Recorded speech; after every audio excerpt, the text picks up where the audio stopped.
হরে কৃষ্ণ। আজ 13ই এপ্রিল রবিবার, পবিত্র নীলষষ্ঠী পুজোর দিন। আজকের এই শুভ দিনে অনেকেই ভক্তি এবং শ্রদ্ধার সহিত ব্রত করবে, নীল দেবতার পুজো করবে। তো আজকের এই দিনে যারা ব্রত করবেন কিংবা না করবেন, সকলেরই উচিত ভক্তি ভরে এই নীল দেবতার বিশেষ ব্রত কথা, নীলষষ্ঠীর ব্রত কথা শ্রবণ করা উচিত। এতে অনেকাংশেই এই ব্রতের ফল প্রাপ্ত করা যায়। তাই আজকের এ পর্বে আমরা সেই প্রসঙ্গে জানার চেষ্টা করব। সকলকে স্বাগতম জানাচ্ছি আমাদের এই ধর্মীয় তথ্যমূলক চ্যানেলে। আমরা চেষ্টা করি এরকমই সনাতন ধর্মের ধর্মীয় তথ্যগুলোকে আপনাদের সাথে উপস্থাপন করতে, শেয়ার করতে। তাই আসুন আগামী কিছুক্ষণ সময় একসঙ্গে ধৈর্য ধরে আজকের এই নীলষষ্ঠী ব্রত কথা প্রসঙ্গে জেনে নেই। যদি আজকের এই তথ্যগুলো জেনে আপনি সমৃদ্ধ হয়ে থাকেন বা ভালো লেগে থাকে, অবশ্যই একটা লাইক করে কমেন্টে আপনার ইষ্ট দেবতার নামটি অথবা জয় শ্রী মহাদেবের জয় একবার হলেও লিখে যাবার অনুরোধ জানাচ্ছি। এই যে নীল পুজো, নীল পুজো বলতে কি বোঝায়? যদিও আমরা জানি নীল মানে শিব, তথাপিও কেন শিবের একটা নাম নীল হয়েছে, কেন নীল পুজো বলা হয়? চৈত্র মাসের সর্বশ্রেষ্ঠ পুজো হচ্ছে এই নীল পুজো। সাধারণ মাস নয়, এক একটা মাসের এক একটা আলাদা গুরুত্ব রয়েছে। তেমনি এই চৈত্র মাসে কিন্তু মহান খুবই ভালো ভালো তিথি রয়েছে, দিন রয়েছে। এই চৈত্র মাসে প্রভু শিবের যিনি শিবজার সাধনা করে, সেই স্বয়ং ভগবান শ্রী রামচন্দ্র এই চৈত্র মাসের শুক্লপক্ষের নবমী তিথিতে আবির্ভূত হয়েছেন। আবার গতকালকে গিয়েছে সেই চৈত্র পূর্ণিমা, যাকে বলা হয় হনুমান জয়ন্তী। আজকে আবার চৈত্র সংক্রান্তিতে নীল পুজোর দিন। তাই এই চৈত্র মাসটি বছরের একটা গুরুত্বপূর্ণ মাস বলা হয়েছে। সেই চৈত্র মাসের সর্বশ্রেষ্ঠ পুজো হচ্ছে কিন্তু নীল পুজো। কিন্তু কথা হচ্ছে, এই শিবের একটা নাম কেন নীল হলো? শিবকে আমরা জানি তিনি দেবাদিদেব মহাদেব, সমস্ত দেবতাদের ঊর্ধ্বে যার স্থান, তিনি হচ্ছেন কিন্তু মহাদেব, সাধারণ কোনো দেবতা নয়। এবং সেই মহাদেব, তার ঐশ্বর্যের কোনো কমতি নেই। কাল হচ্ছে কিন্তু সময়, মৃত্যুদেব যমরাজকে বলা হয় কাল। সেই কালের চরণে সবাই একদিন মস্তক নত করবে, সবাইকে অনিচ্ছাকৃত ভাবে হলেও মৃত্যুকে একদিন বরণ করতে হবে। কিন্তু এই মহাদেব হচ্ছে এমন দেবতা যিনি কালেরও কাল, মহাকাল বলা হয়। শিবের জন্য কখনো মৃত্যু হয় না। শিব হচ্ছে সমস্ত দেবতার আদি এবং অন্ত।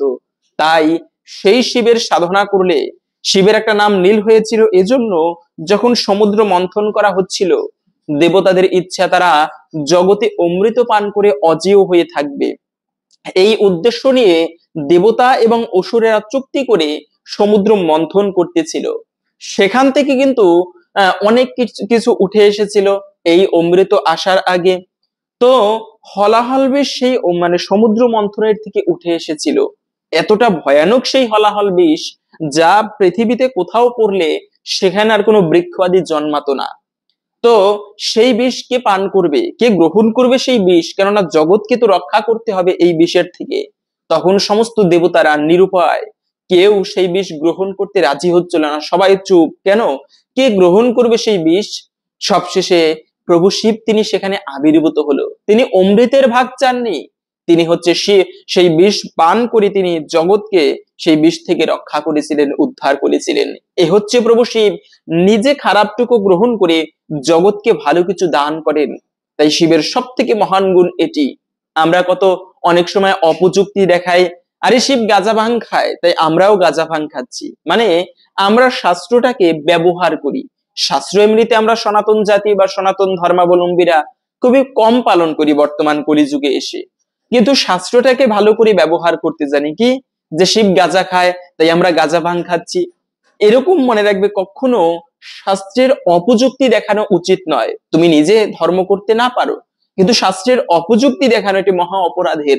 শিব গাঁজা খায়, তার মানে আমি যদি সেই গাঁজা ভাং খাই, তবে শিব তো সংহার কর্তা। শিব হলাহল বিষ পান করে হজম করেছে, তুমি একটুকু পান করো তো। এবং সেই এতটা ভয়ানক সেই হলাহল বিষ, সেই বিষ পান করেও শিবের কণ্ঠ নীল হয়ে গিয়েছে বিধায় এই শিব, প্রভু শিবের একটা নাম হচ্ছে কিন্তু নীল। আর এই নীল দেবতার পুজো করা হয়ে থাকে কিন্তু চৈত্র মাসের সংক্রান্তির দিনে। শুধু নীল দেবতা নয়, একাকে শিবের পুজো করা হয় না, এই সময়ে ষষ্ঠীরও পুজো করা হয়। এই ষষ্ঠী দেবী কে? ষষ্ঠী দেবী হচ্ছে মা পার্বতী দেবীর একটা রূপ। জগৎজননী পার্বতী সংসারে যারা সুখ শান্তি সমৃদ্ধি কামনা করেন, এই শিব এবং পার্বতীর পুজো করা তাদের জন্য একান্ত আবশ্যক। কেন স্বয়ং রাবণ পর্যন্ত, ত্রিভুবন জয়ী রাবণ, তিনি মহাদেবের সাধনা করত, মা পার্বতীর উপাসনা করত, যে কারণে রাবণ ত্রিভুবনে এতটা প্রসিদ্ধ হয়ে রয়েছেন, সেই বিখ্যাত হয়ে রয়েছেন একমাত্র প্রভু শিবের কৃপায়। তাই শিবের কৃপা যদি হয়, ব্যক্তি ইহজীবনে সুখ শান্তি সমৃদ্ধিতে বসবাস করতে পারে এবং অন্তিমে মুক্তি লাভ করতে পারে। সেই শিবের নীল পুজোর দিনে আজকের এই শুভ দিনে অবশ্যই আমাদের একটুকু আলাদাভাবে মেনে চলা প্রয়োজন। সবার তো আর শিবের প্রতি ভক্তি নেই, তবে যারা সুখী হতে চান জীবনে, বিশেষ করে বলা হয়েছে এই নীল পুজো বা এই দিনে যারা ব্রত করবে তারা কি ফল প্রাপ্ত করতে পারে। প্রথমত হচ্ছে, যারা এই নীল পুজো পালন করবে তারা সন্তান যদি অপুত্রা হয়ে থাকে তিনি লভতে পুত্রম, পুত্র সন্তান পর্যন্ত প্রাপ্তি করতে পারবে যারা এই নীল ষষ্ঠীর দিনে ব্রত করে সেই হর পার্বতীর পুজো করবে। পুত্র সন্তান জগতে কে না কামনা করে, একটা পুত্রের জন্য কত কার্য করে। এই যে দশরথ রাজা, তিনি পর্যন্ত হর পার্বতীর পুজো করেছিল পুত্র সন্তান প্রাপ্ত করার জন্য। দশরথ রাজা বৃদ্ধ হয়ে গিয়েছেন, তথাপিও কোনো সন্তান হচ্ছে না দেখে সেই তার গুরুদেব বশিষ্ঠ মুনির কাছে গিয়ে বলল, গুরুদেব আমি কিভাবে সন্তান প্রাপ্ত করতে পারি? তখন বশিষ্ঠ মুনি বলেছিল যে তুমি নীল দেবতা এবং ষষ্ঠী দেবীর সাধনা করো। তখন মাতা কৌশল্যাকে নিয়ে এই দশরথ রাজা পর্যন্ত সেই মহাদেবের সাধনা করেছিল, যার কৃপা হলে যারা এই নীল ষষ্ঠী ব্রত পালন করবে তাদের সেই সন্তান পর্যন্ত প্রাপ্ত করা যায়, প্রাপ্ত হয়ে থাকে। একবার একটা কাহিনী পাওয়া যায়, এই মহাদেবের কৃপা হলে জগতে অসাধ্য কিছু থাকে না। একটা ব্রাহ্মণ ছিল, তিনি নিঃসন্তান, তার কোনো সন্তান হতো না। ওই ব্রাহ্মণ এবং ব্রাহ্মণী তারা মহাদেবের এবং মা পার্বতীর সাধনা করত। প্রতিদিন বলতো, হে প্রভু তোমার কৃপায় যেন একটা সন্তান প্রাপ্ত করতে পারি। এভাবেই করে মহাদেব একদিন স্বপ্নে দেখালো যে ব্রাহ্মণ তোমার একটা ছেলে হবে, কিন্তু সেই ছেলেটা 12 বছর হলেই সে মৃত্যুবরণ করবে। ঠিক আছে, সেই ব্রাহ্মণটা খুশি। এরপরে কিন্তু দুঃখ কি তার, যে ছেলেটা 12 বছর বয়সে মারা যাবে। তারপরে কিন্তু সেই ছেলেটা দীর্ঘকাল জীবিত ছিল, যদিও তার 12 বছর পরে মৃত্যু হবার কথা ছিল, তথাপিও জগতে সে সুদীর্ঘকাল জীবিত ছিল, সুখ শান্তি সমৃদ্ধির সহিত মহাদেবের কৃপায় বসবাস করতে পেরেছিল। তো তাই পুত্র সন্তান প্রথমত হচ্ছে ভগবান যা দিয়েছে। আমরা অনেক সময় কন্যা সন্তান হয়ে খুশি রই, কন্যাদেরকে ভালোবাসি না, কিন্তু মনে রাখবে ছেলে হোক কিংবা মেয়ে, ঐশ্বরিক দান, খুশি হতে হয় ভগবান যা দিয়েছে তাই নিয়ে সুখে শান্তিতে বসবাস করাটাই হচ্ছে জীবনের প্রকৃত সুখের। টাকা থাকলেই আমরা ভাবি কি আমাদের টাকা নেই, আমরা সুখী নই, কিন্তু টাকা থাকলেই যে জীবনের প্রকৃত সুখ আসে, ব্যাপারটা একদম এরকম নয়। ভগবান যা দিয়েছে সেই সৃষ্টির দান, তাই নিয়ে খুশি থাকতে পারলে তুমি মহা সুখী, তোমার থেকে সুখী জগতে কেউ নেই। তো সেজন্য সেই পুত্র সন্তান পর্যন্ত প্রাপ্ত করা যায়, রামচন্দ্রকে পর্যন্ত প্রাপ্ত করেছিল এই মহাদেবের কৃপায়। মহাদেব বলেছিল, দশরথ তুমি পুত্রেষ্টি যজ্ঞ করো, তোমার সন্তান হয়ে ভগবান আসবে। তাই সেই মহাদেবের কৃপায় কিন্তু ভগবান রামচন্দ্রকে লাভ করতে পেরেছিল। এরকম অনেক কাহিনী পাওয়া যায়। তো মূলত হচ্ছে যারা এই ষষ্ঠী পুজো করবে, নীল ষষ্ঠী পুজো, তারা সেই পুত্র প্রাপ্ত করবে। দ্বিতীয়ত হচ্ছে মনস্কামনা পর্যন্ত পূর্ণ হয়। আমাদের শুধু পুত্র নয়, আমাদের অনেক রকম মনোবাসনা থাকে অনেকের। কেউ চায় আমি একটা ভালো দালান বাড়ি করব, কেউ চায় জীবনে আমি একটুকু ভালো যেন জীবের সেবা করতে পারি, মানুষের সেবা করতে পারি। মানে বিভিন্ন জনের বিভিন্ন রকম মনস্কামনা। কেউ চায় আমার পুত্রকে একটুকু ভালো করে মানুষ করব, লালন পালন করব, বাবা অসুস্থ তার যেন সুস্থ হয় সে। এরকম করে যেরকম মনোবাসনা হোক না কেন, যদি কেউ সঠিকভাবে এই নীল ষষ্ঠী ব্রতের দিনে ভক্তি ভরে পুজো করতে পারে মহাদেবের, তার ফলে তার সেই মনস্কামনা পর্যন্ত পূর্ণ হয়ে থাকে। আমরা বিভিন্ন তান্ত্রিক শক্তি প্রয়োগ করি, তান্ত্রিক পদ্ধতিতে আমরা মনোবাসনা পূরণ করতে চাই, কিন্তু মনে রাখবে তন্ত্রমন্ত্র কখনো ভালো নয়, এটি শুভ নয় বা মঙ্গলকারক নয়। তন্ত্রমন্ত্র নয়, বরঞ্চ আপনি যার সাধনা করেন সেই ইষ্টদেবের পুজো যদি বিশেষভাবে করতে পারেন এবং ইষ্ট দেবতার কাছে আপনার মনের যে আরতি মনস্কামনা তাদের যদি জানানো হয়, একটুকু হলেও সেই ইষ্ট দেবতার কৃপায় মনস্কামনা পর্যন্ত পূর্ণ হয়ে থাকে। তো এই ব্রত যারা আজকের দিনে করবে, ব্রত না করতে পারলেও আজকের দিনে ভক্তি ভরে পুজো দিয়ে মা পার্বতী এবং মহাদেবের, তারপরে আপনি আপনার মনোবাসনার কথা মহাদেবকে জানান, এতে একটুকু হলেও আশা করি মহাদেবের কৃপায় আপনার সেই মনস্কামনা পূর্ণ হয়ে থাকে। তবে অনেকে প্রশ্ন করেন, আজকে তো নীল ষষ্ঠীর উপবাস, সেক্ষেত্রে উপবাস কতক্ষণ পর্যন্ত করব?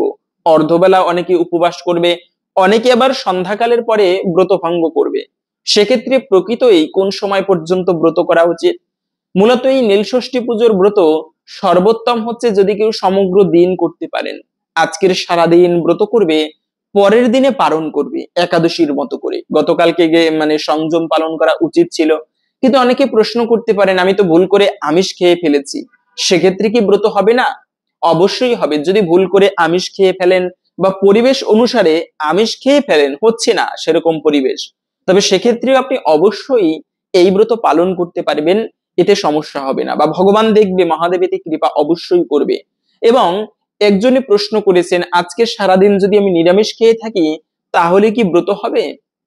নিরামিষ খাওয়া একটা বিষয়, কিন্তু ব্রত করা এটা আর একটা বিষয়। ব্রত করা মানে হচ্ছে সারাদিনের সর্বোত্তম হচ্ছে জল ফোঁটা পর্যন্ত পান করা উচিত নয়।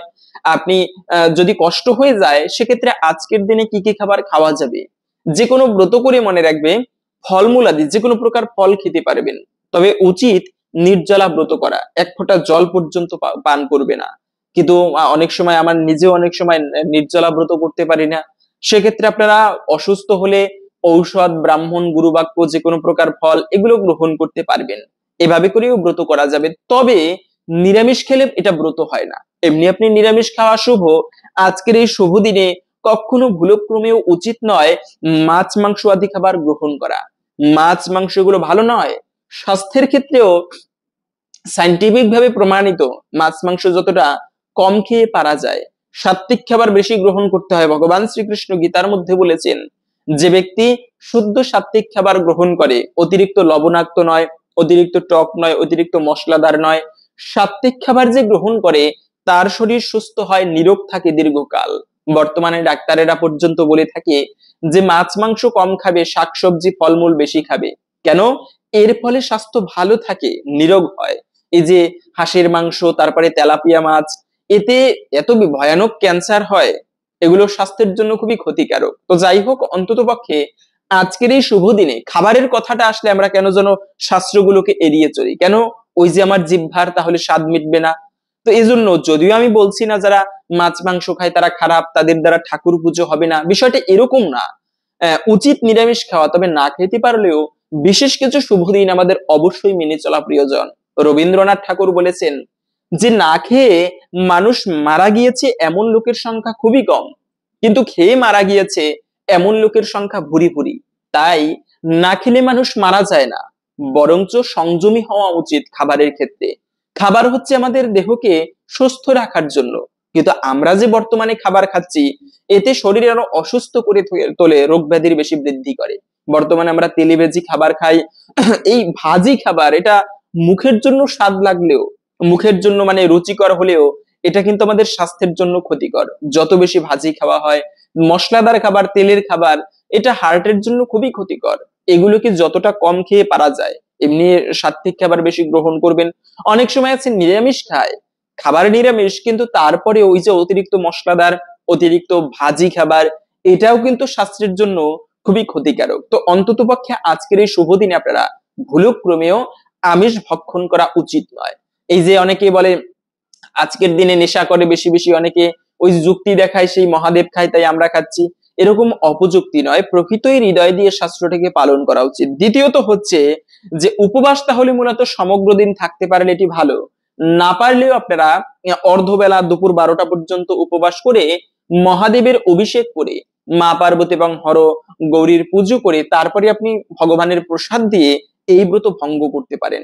কেন ভগবানের প্রসাদ দিয়ে ব্রত ভঙ্গ করতে হবে? আজকে যে আমরা জগতে বর্তমানে প্রসাদ দেখতে পাচ্ছি ভগবানের, এই যে আমরা ভগবানের মন্দিরে গেলে ভগবানের প্রসাদ দেওয়া হয়, সৃষ্টির শুরুতে আদিকালে কিন্তু এই ভগবানের প্রসাদ ছিল না।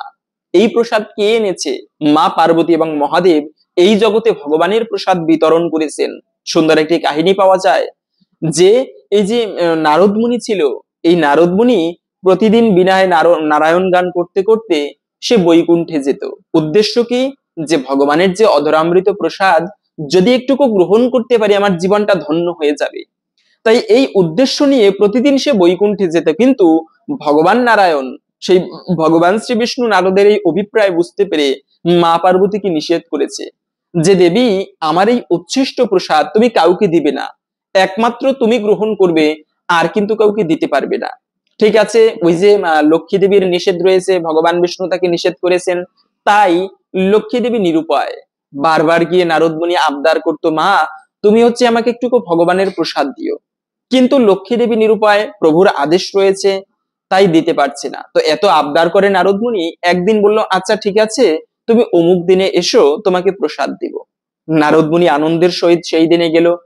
মা পার্বতী লুকিয়ে ভগবানের আজ্ঞাকে অমান্য করে লুকিয়ে সেই ভগবানের প্রসাদ নারদকে দিয়েছিল। নারদ মুনি ভগবানের প্রসাদ, ভগবানের স্পর্শ যাহা কিছু পায়, সেই বিষয়টাকেই দিব্য হয়ে যায়। তাই সেই দিব্য প্রসাদ নারদ মুনি গ্রহণ করে এত আনন্দ হচ্ছে তার, তার রূপ পরিবর্তন হয়ে গেল, দিব্য রূপ হলো তার নারদ মুনির। মহা আনন্দে আজকে এত আনন্দ নারদ মুনির, তিনি বিনায় সুন্দর অদ্ভুত ভাবে গান করতে করতে নারায়ণের তিনি যাচ্ছিল সেই কৈলাস পর্বতের উপর দিয়ে।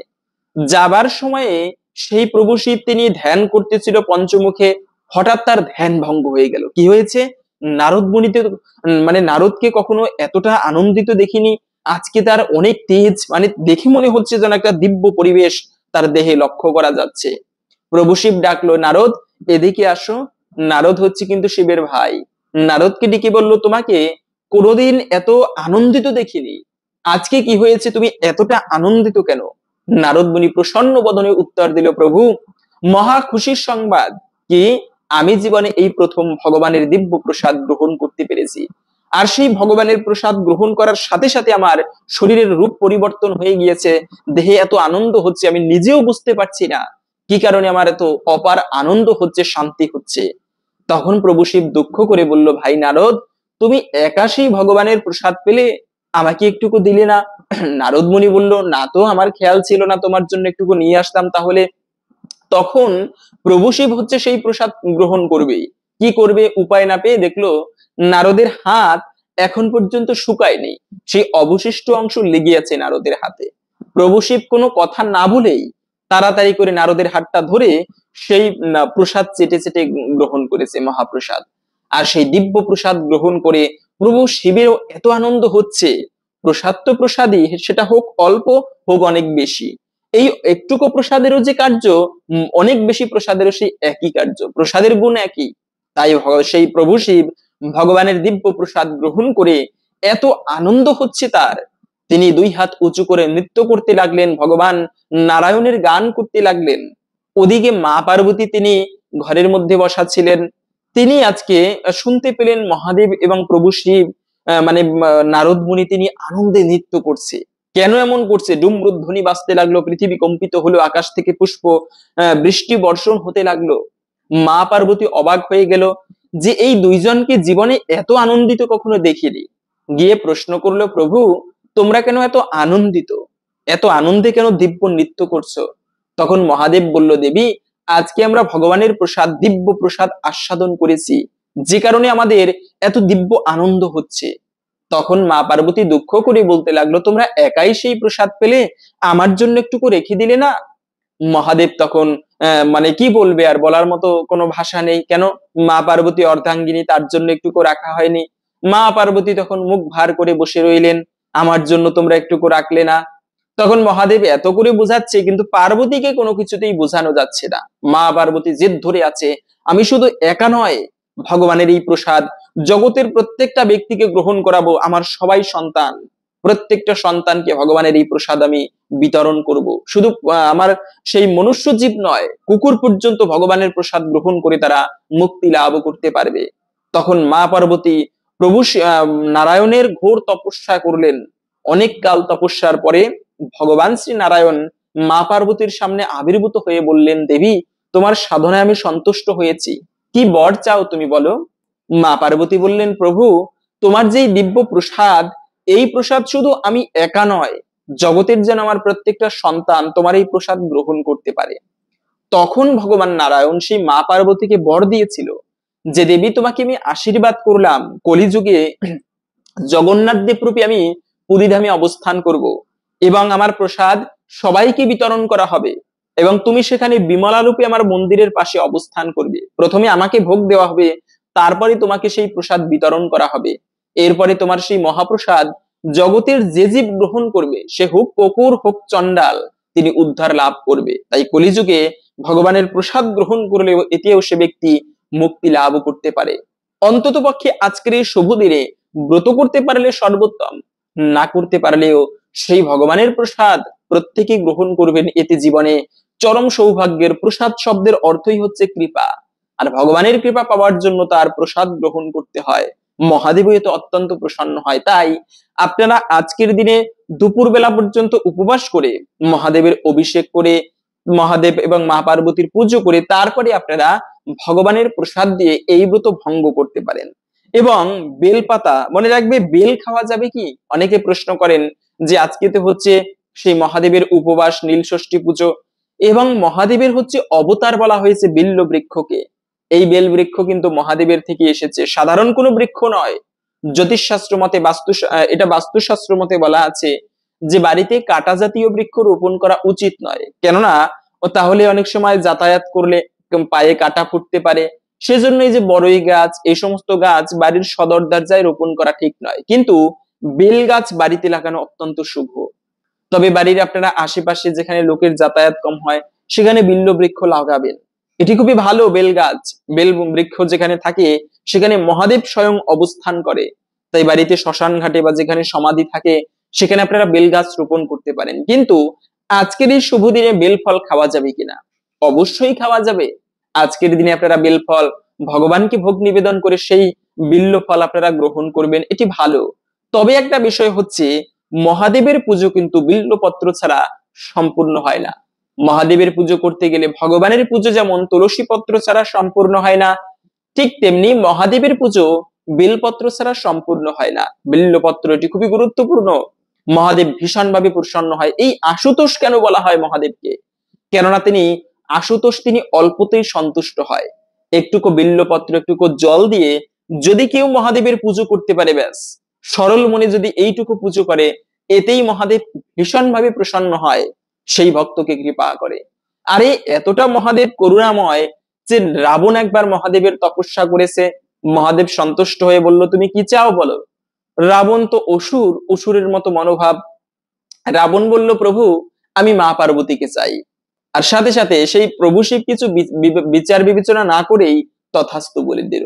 মা পার্বতীকে নিয়ে কাঁধে করে চলে যাচ্ছে, বিবাহ করবে, মানে কামুক দৃষ্টিতে সেই রাবণ চলে যাচ্ছে মা পার্বতীকে নিয়ে। পার্বতী মনে মনে চিন্তা করলো স্বামীর প্রতি কোনো অভিযোগ নেই, কেন জানে আমার স্বামী এমন। তিনি ভগবানকে ডাকছে, প্রভু তুমি আমাকে রক্ষা করো। ভগবান বিষ্ণু সেখানে উপস্থিত হয়ে রাবণকে জিজ্ঞেস করলো, রাবণ কোথায় যাচ্ছ? বলে মা পার্বতীকে দান হিসেবে পেয়েছি, তাই তাকে নিয়ে লঙ্কাপুরীতে যাচ্ছি। ভগবান বলল, আরে শিব তার স্ত্রী পার্বতীকে কখনোই দান করবে না, তোমার সাথে শিব ছলনা করেছে।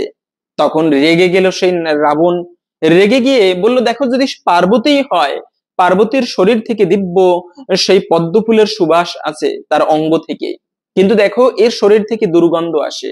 মা পার্বতীকে ইশারা করলো ভগবান বিষ্ণু যে তুমি তোমার শরীর থেকে একটুকু দুর্গন্ধ ছড়াও। মা পার্বতী তাই করলো। আর এদিকে রাবণ তখন পার্বতী দেবীর শরীর শুকতে গিয়ে দেখে আসলেই তো দুর্গন্ধ। ভগবানকে বলল, প্রভু তাহলে পার্বতীকে কোথায় পাবো? বলে পার্বতীকে নিয়ে গিয়েছে সেই পাতাল দেশের একটা অসুর, সে নিয়ে পার্বতীকে নিয়ে সংসার করছে।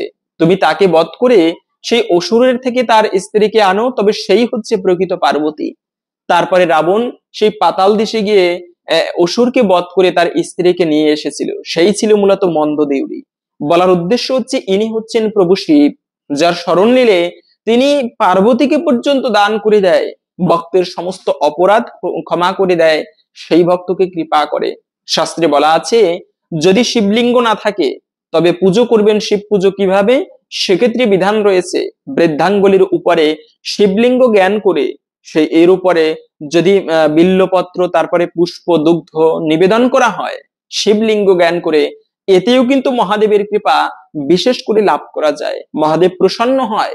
তাই সেজন্য সেই নিয়ম অনুসারে অবশ্যই আমাদের অন্তত পক্ষে আজকের এই নীল পুজোর দিনটি বিশেষ করে পালন করা উচিত। তবে বিষয় হচ্ছে নীল পুজোয় বিল্লপত্র মানে বেলপাতা অবশ্যই লাগে, কিন্তু আমরা কি করি অনেক সময় বেলপাতা না থাকলে একটা বেলপাতা শিবকে নিবেদন করার পরে সেই বেলপাতা আবার শিবকে নিবেদন করি, এটি একটি অপরাধের।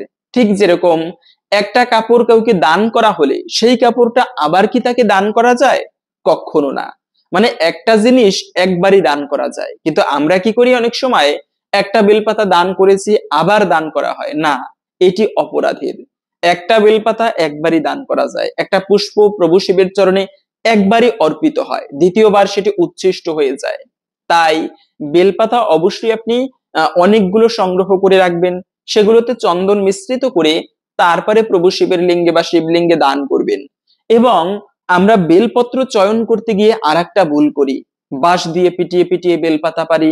এমনটা নয়, ভক্তি শ্রদ্ধার সহিত যে এই পত্র দিয়ে প্রভু শিবের পুজো করা হবে সেই জ্ঞান করে শ্রদ্ধা এবং ভক্তির সহিত তারপরে বেলপত্র চয়ন করতে হয়। কিন্তু আমরা ইচ্ছা মতো ডালপালা ভেঙে নিয়ে আসি, বাঁশ দিয়ে পিটিয়ে পিটিয়ে বেলপাতা পারি, এটি অপরাধের।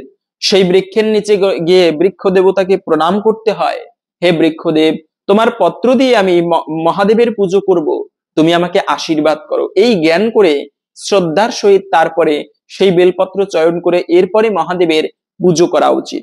তৃতীয়ত হচ্ছে এই দিনে আপনি ব্রত করলেও ভুলক্রমেও এই একটি কার্য করবে না। এতে যতই ব্রত করা হোক না কেন, যত মহাদেবের পুজো করা হোক, মহাদেব কিন্তু ততটা প্রসন্ন হবে না যদি আজকের এই শুভ দিনে এই ভুল কার্যগুলো করা হয়। যেমন হচ্ছে, কখনো যেন কোনো পিতামাতা তোমার মাধ্যমে কষ্ট না পায়, কোনো ব্যক্তি যেন কষ্ট না পায়। অনেক সময় আমরা ধর্ম কাজ করি কিন্তু এমন ব্যবহার করি অপরের সাথে যে কারণে অপর ব্যক্তিরা কষ্ট পেয়ে থাকে, এটি একটি চরম অপরাধের। ব্রত করেন বা যাই করেন, চেষ্টা করবেন ভুলক্রমেও যেন অজান্তেও আপনার মাধ্যমে কোনো ব্যক্তি কষ্ট না পায়। এই শিব একবার, শিবের দুটি পুত্র ছিল আমরা তো জানি, এক হচ্ছে কার্তিক, দ্বিতীয়ত হচ্ছে গণেশ। শিব এই কার্তিক এবং গণেশের মধ্যে সবসময় একটা মানে প্রতিযোগিতা লেগে থাকতো। কার্তিক মনে মনে চিন্তা করতো বা ভাবতো যে আমি হচ্ছে শ্রেষ্ঠ গণেশের থেকে। যদিও কার্তিক বড়, দেখতে ছিল সুন্দর, আর সৌন্দর্যের একটা অহংকার স্বাভাবিকভাবেই থাকে, কিন্তু আমরা অনেক সময় ধনী হলে ধনের একটা অহংকার, টাকার একটা অহংকার, তারপরে সুন্দর রূপ থাকলে তার একটা অহংকার, আবার হচ্ছে দেব সেনাপতি, দেবতাদের যুদ্ধে যিনি সর্বাগ্রে অবস্থান করেন, তিনি হচ্ছেন কিন্তু এই শিবের পুত্র সেই কার্তিক। তো কার্তিকের মনে অহংকারটা হচ্ছে এমন, আমি হচ্ছে শ্রেষ্ঠ ব্যক্তি গণেশের থেকে। আবার অপরদিকে গণেশ, তিনি কিন্তু সরল মনা ব্যক্তি, একটুকু পেটুক, কিন্তু তারপরেও গণেশ হচ্ছে সরল মনা, তার মনের মধ্যে কোনো অহংকার নেই। তো কার্তিকের এই মনোভাব বুঝতে পেরে প্রভু শিব তার পরীক্ষা করলো। কার্তিক এবং গণেশকে ডেকে বলল, দুই ভাইকে, যে তোমরা একটা কাজ করো, কি মা পার্বতী এবং শিব বলল তোমরা এই পৃথিবী প্রদক্ষিণ করবে, যে আগে পৃথিবী পরিক্রমা করে বাবা মাকে এসে প্রণাম করতে পারবে তিনি হচ্ছে সব থেকে শ্রেষ্ঠ, দুই ভাইয়ের মধ্যে তিনি হবে শ্রেষ্ঠ।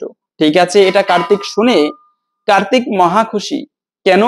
কার্তিকের বাহন হচ্ছে সেই ময়ূর, আর অপরদিকে গণেশ দুঃখিত এজন্যই যে গণেশের বাহন হচ্ছে সেই ইঁদুর। তো ইঁদুর কি করে এত মানে দ্রুতগামী হবে, ইঁদুর কি করে গণেশের আগে যাবে, এই চিন্তা করে গণেশ খুবই দুঃখিত। অপরদিকে কার্তিক তো মহা খুশি, সে আগে পৃথিবী প্রদক্ষিণ করবে, কার্তিক শ্রেষ্ঠ এই প্রমাণিত হবে। কার্তিক ওই সময়ই বাবা মায়ের এই কথা শুনে বাবা মাকে প্রণাম করে বেরিয়ে পড়লো পৃথিবী প্রদক্ষিণ করতে। ঠিক আছে, মাত্র অল্প কয়েকদিনের মধ্যে পৃথিবী প্রদক্ষিণ করে আসবে কার্তিক। এদিকে গণেশ মনে মনে চিন্তা করলো যে আমি তো আগে পৃথিবী প্রদক্ষিণ করতে পারবো না, অনেক বছর লেগে যাবে, তাহলে কি উপায়ে এই পৃথিবী প্রদক্ষিণ করা যায়। বুদ্ধি করে চিন্তা করলো, ধরিত্রী মা হচ্ছে এই পৃথিবী মাতা। শাস্ত্রে 7 প্রকার মায়ের কথা উল্লেখ রয়েছে, যার যার মধ্যে একটা মা হচ্ছে ধরিত্রী মা। শাস্ত্রে বলা আছে, আত্মমাতা গুরুপত্নী ব্রাহ্মণী রাজপত্নিকা ধেনুর ধাত্রী তথা পৃথিবী সপ্তৈত মাতারও স্মৃতা। আমার নিজের যেরকম মা, ধরিত্রী মাও তেমনি মা। তো এই পৃথিবী মাকে প্রদক্ষিণ করলে যা হয়, ঠিক তেমনি আমার বাবা মাকে প্রদক্ষিণ করলে তাই হবে। তাই গণেশ এই সরল মনে বুদ্ধি করে সেই চিন্তা অনুসারে বাবা মাকে প্রদক্ষিণ করে প্রণাম করেছে। শিব আর মা পার্বতী তো অবাক, গণেশের আবার এ কোন ভাবের উদয় হলো। গণেশকে বলল, তুমি কি করছো? বলে, পৃথিবী প্রদক্ষিণ করছি, বাবা মাকে প্রদক্ষিণ করলে পৃথিবী প্রদক্ষিণ করা হয়ে যায়। ঠিক আছে, তখন মা পার্বতী এবং প্রভু শিব ভীষণ প্রসন্ন হয়েছে গণেশের প্রতি, গণেশকে আশীর্বাদ করেছে। ওদিকে 7 দিন পরে মানে পৃথিবী প্রদক্ষিণ করে সেই কার্তিক গর্বের সহিত বাবা মাকে এসে প্রণাম করলো। দেখে গণেশ তো বসা, সে তো যায়নি। প্রশ্ন করলো, মা গণেশ তো যায়নি, ও কিভাবে বসে আছে? তখন সেই শিব এবং মা পার্বতী বোঝাচ্ছে, দেখো তোমার মধ্যে অহংকার রয়েছে। গণেশ বাবা মাকে পৃথিবী জ্ঞানে প্রদক্ষিণ করলো, সেজন্য তুমি বড় হতে পারো কার্তিকের বয়সে, কিন্তু গণেশ হচ্ছে দুই ভাইয়ের মধ্যে শ্রেষ্ঠ। তাই আজকের এই শুভ দিনে কখনো কাউকে ভুলক্রমেও যেন কষ্ট দেওয়া না হয়। এতে যতই ব্রত করা হোক না কেন, মহাদেব কিন্তু ততটা প্রসন্ন হবে না। কখনো অহংকার করতে নেই, মহাদেব কখনো অহংকারী ব্যক্তিকে কৃপা করে না। দ্বিতীয়ত হচ্ছে অপশব্দ প্রয়োগ করবে না। অনেক সময় আমরা খারাপ ভাষা, ঝগড়া, ঝই ঝামেলা করে থাকি, এতে কিন্তু মহাদেব খুশি হয় না বা প্রসন্ন হয় না। ঝগড়া করতে নেই, অপশব্দ প্রয়োগ করতে নেই। বিনাযুদ্ধে নাহি দেব সূচগ্র বেদিনী, এই একটা অপশব্দের কারণে সেই যদি মানে দুর্যোধনের, তিনি কিন্তু রাজ্য লাভ করতে পারেনি। সেই হস্তিনাপুর, সেই ভগবান শ্রীকৃষ্ণ গিয়েছিল শান্তি প্রস্তাব নিয়ে, যে দুর্যোধন 5 ভাইকে 5টা গ্রাম দিয়ে দাও, কিন্তু ওই যে সেই দুর্যোধনের একটা অপশব্দ, বিনা যুদ্ধে নাহি দেব সূচগ্র মেদিনী, আমি যুদ্ধ ছাড়া একটা সুইয়ের আগায় যতটুকু জায়গা ধরে আমি ওই জায়গাটুকু দিতে রাজি নই। এ হচ্ছে দেখেন অপশব্দ। তাই কখনো মিথ্যা কথা বলা উচিত নয়। ব্রত করেছি মানে কেবলমাত্র একটুকু না খেয়ে থাকাই ব্রত নয়, সকল দিক থেকে সংযত হওয়া, বাক্যকে সংযত করা, মিথ্যা কথা বলা উচিত নয়, খারাপ ভাষা প্রয়োগ করতে নেই। আবার আমরা অনেক সময় ব্রত করে ঝগড়া করি, ঝই ঝামেলা, এগুলোকে যতটা সম্ভব এড়িয়ে চলতে হবে, অন্তত পক্ষে আজকের এই শুভ দিনের নীল ষষ্ঠী পুজোর দিনে। তৃতীয়ত হচ্ছে ব্রত করার পরে ক্ষৌর কর্ম করতে নেই। ক্ষৌর কর্ম করলেও কিন্তু দেখবেন ব্রত করার পরে ভক্তরা চুলদারি নখ বড় হয়ে যায়, তারপরেও কাটে না। কেননা ব্রত করে কখনো ক্ষৌর কর্ম, চুলদারি নখ এগুলো কাটা উচিত নয়। এতেও কিন্তু ব্রতের সম্পূর্ণ ফল প্রাপ্ত করা যায় না। এবং আজকের এই দিনে খুবই গুরুত্বপূর্ণ বিষয় হচ্ছে যে আপনারা অবশ্যই মন্ত্র জপ করবেন। মনে রাখবে, ইষ্টদেবের সাধনা করার জন্য মন্ত্র জপের উপরে এর মতো শ্রেষ্ঠ কোনো উপায় নেই। তাই আজকের এই শুভ দিনে শিবের যে ত্রয়ম্বক মন্ত্র রয়েছে, হয়তোবা অনেকে শিবের দীক্ষিত, আপনারা শিবের মন্ত্র, গুরুদেব যে মন্ত্র দিয়েছে সেই মন্ত্র অবশ্যই জপ করবেন। তা না হলে শিবের ত্রয়ম্বক মন্ত্র রয়েছে, ওম ত্রয়ম্বকম যজামহে সুগন্ধিম পুষ্টিবর্ধনম উর্বারুকমেব বন্ধনান মৃত্যুর্মুক্ষীয়মামৃতাৎ। এই মন্ত্রটা এতটা পাওয়ারফুল, আপনারা গুগলে সার্চ করবেন, ত্রয়ম্বক মন্ত্র পেয়ে যাবেন। এই মন্ত্রের সুন্দর একটি কাহিনী পাওয়া যায়। ওই বাবা মার্কণ্ডেয়ের বাবা হচ্ছে নিঃসন্তান, তার কোনো পুত্র হয়নি। শেষে মহাদেবের সাধনা করার পরে মহাদেব স্বপ্নে দেখালেন তোমার একটা পুত্র হবে, কিন্তু 16 বছর বয়সে মারা যাবে। তো এটা শুনে বাবা খুশি যে তার একটা পুত্র হবে, আবার দুঃখিত সে 16 বছর বয়সে মারা যাবে। তো তখন বাবা বলে দিয়েছিল যে একটা কাজ করবি, ছেলেকে বলে দিয়েছিল যেখানে যাবে সাধু দেখলে তাদের চরণধুলি মাথায় ধারণ করবি, এই কাজটা তুই করবি, ঠিক আছে। এরপরে ওই সন্তান যেখানে যেত বাবার কথার প্রতি শ্রদ্ধা রেখে ওই সাধুদের চরণধুলি মাথায় ধারণ করত। এমনই করে একদিন সেই সপ্তঋষি, 7 ঋষি যারা বাক্যসিদ্ধ পুরুষ, তাদের মুখ থেকে নির্গত কথা কখনো মিথ্যা হতো না। আবার তারা ভূত ভবিষ্যৎ অতীত সকল কিছু বলতে পারত। এভাবে করে একদিন কি হলো, সেই 7 ঋষিকে প্রণাম করলো মার্কণ্ডেয়। আর ছোট্ট বাচ্চা প্রণাম করেছে, আশীর্বাদ দিতে হয়। শত্রুকেও যদি প্রণাম করা হয় কখনো সে অভিশাপ দিবে না। তাই সেই 7 ঋষিকে প্রণাম করলো, 7 ঋষি আশীর্বাদ করলো, আয়ুষ্মান ভব। আবার তারা মুখে হাত দিল, হায় হায় আমরা একই করলাম কেন? আমরা হচ্ছে ত্রিকালজ্ঞ মুনি, ভূত ভবিষ্যৎ অতীত সবকিছু বলতে পারি। আমরা জানি এই বালক 16 বছর বয়সে মৃত্যুবরণ করবে, তাহলে এই ছেলে কিভাবে দীর্ঘ জীবন প্রাপ্ত করবে? তো তাহলে একটা কাজ করো, যে বিধাতা ব্রহ্মা আমাদেরকে সৃষ্টি করেছে তার কাছে চলো। তো সেই সপ্তঋষি আর মার্কণ্ডকে নিয়ে সবাই তখন ব্রহ্মার কাছে গেল। আর ওই যে বাবা বলে দিয়েছে যে সাধু দেখলে প্রণাম করবে, ব্রহ্মাকে দেখা মাত্র সাষ্টাঙ্গে প্রণাম করলো মার্কণ্ডেয়। ব্রহ্মা তখন আশীর্বাদ করলো, আয়ুষ্মান ভব। এই যে আয়ুষ্মান ভব বলে আশীর্বাদ করেছে, তখন ব্রহ্মাকে বলল সপ্তঋষি যে প্রভু, আপনি যাকে 16 বছর বয়স দিয়েছেন সে কি করে দীর্ঘ জীবন প্রাপ্ত করবে? তখন ব্রহ্মা বলল, চিন্তা করো না, একে আমি মন্ত্র দান করব।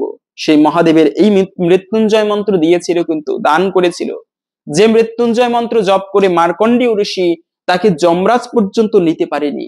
সেজন্য আজকের এই শুভ দিনে যারা মহাদেবের সাধনা করে তাদের জীবনে যদি অকাল মৃত্যু থাকে, অল্প বয়সে মৃত্যুবরণ হবার কোনো যোগ থাকে সেই যোগ পর্যন্ত কেটে যায়, অকাল মৃত্যু দূরীভূত হয়, দীর্ঘ জীবন প্রাপ্ত করে। যদি পরিবারের ছোট সন্তানেরা বেশি বেশি রোগ ব্যাধি হয় অথবা পরিবারে ঝই ঝামেলা ঋণদানা লেগেই রয়েছে, তবে আজকের এই শুভ দিনটি বিশেষ করে পালন করুন, মহাদেব এবং মা পার্বতীর পুজো করুন। এর ফলে জীবনের সেই বিপদ দূরীভূত হবে এবং অকাল মৃত্যু নাশ হবে। মহাদেবের কৃপায় জীবনের সৌভাগ্যের উদয় হবে। তো যাই হোক না কেন, এখন আমরা জেনে নিচ্ছি ভিডিওর মূল প্রসঙ্গ। এই নীল ষষ্ঠী দিনে মহাদেব এবং মা পার্বতীর নীল ষষ্ঠীর ব্রত কথা সকলকে বলবো যে আগামী কিছুক্ষণ সময় ধৈর্য ধরে আসুন, এই ব্রত কথা শ্রবণ করি।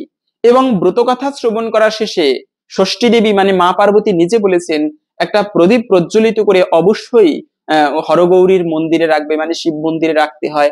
তো আপনারা আজকে ব্রত করেন কিংবা না করেন, সকলে এই কার্যটুকু করবেন। তা হচ্ছে একটা প্রদীপ প্রজ্বলিত করে সেই মহাদেবের মন্দিরে নিবেদন করবেন। এতে মহাদেব ভীষণভাবে প্রসন্ন হয়, অনেকাংশেই এই ব্রতের ফল প্রাপ্ত করা যায়। তাহলে এখন জেনে নিচ্ছি এই নীলষষ্ঠীর ব্রত কথা। এক বামুন আরেক বামুনির কোনো ছেলেপুলে হলেই মারা যেত, কেউ বাঁচত না। তারা দুজনে পরামর্শ করে একদিন তীর্থে যাবার জন্য বেরিয়ে পড়ল। ক্রমে তারা যখন সরজু নদীর তীরে এসে পৌঁছালো, তখন বামুন বলল, চলো ওই জলে ডুবেই আমাদের জীবন শেষ করি। বংশ রক্ষার জন্য যখন একটি ছেলেও রইল না, তখন বেঁচে থেকে আর কি ফল। এই কথা বলে তারা নদীতে নামতে লাগলো। এমন সময় মা ষষ্ঠী এক বুড়ির রূপ ধরে এসে বলতে লাগলো, ওগো বাছারা, তোমরা আর বেশি দূরে যেও না, আরো দূরে গেলে তোমরা ডুবে যাবে। বামুন আর বামুনি তখন তাকে নিজেদের দুঃখের কথা জানালো। মা ষষ্ঠী সব শুনে বললেন, দোষ তো তোদেরই বাছা। সদ্যজাত শিশুর কান্নার শুনে অহংকারে মত্ত হয়ে তোমরা বলতে, আহা আপদ গেলে বাঁচি। কখনো বলেছ কি যে ষষ্ঠীর দাস বেঁচে থাকো জীবনে? সেই পাপেই আজকে তোমাদের এই দুর্দশা। বামুন তখন বুড়ির পায়ে ধরে বলল, কে তুমি মা?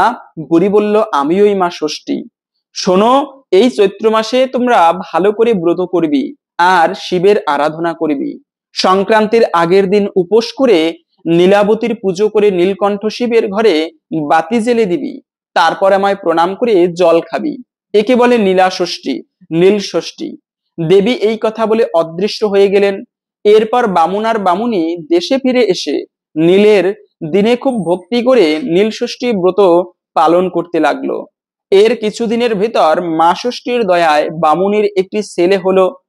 ষষ্ঠীর কথা মতো সেই ছেলের আর কোনো বিপদ হলো না।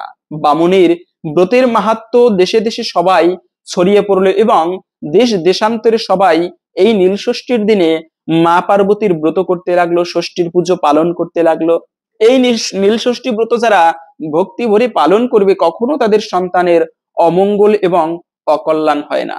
এই ছিল মূলত সেই নীল ষষ্ঠীর ব্রত কথা। তাই আজকের এই শুভ দিনে আপনারা মহাদেব এবং মা পার্বতীর উদ্দেশ্যে দান করতে পারেন, এটিও অত্যন্ত শুভ। তো আশা করছি আজকের এই গুরুত্বপূর্ণ তথ্যগুলো জেনে আপনি একটু হলেও সমৃদ্ধ হয়েছেন। ভালো লেগে থাকলে অবশ্যই একটা লাইক করে কমেন্টে আপনার ইষ্ট দেবতার নামটি অথবা জয় শ্রী মহাদেবের জয়, মা পার্বতীর জয় একবার হলেও লিখে যাবার অনুরোধ জানাচ্ছি। মহাদেব এবং মা পার্বতীর কৃপায় সকলের জীবনে মঙ্গল হোক, এই কামনা করে আজকের ভিডিওটা এখানে সমাপ্ত করছি। হরে কৃষ্ণ।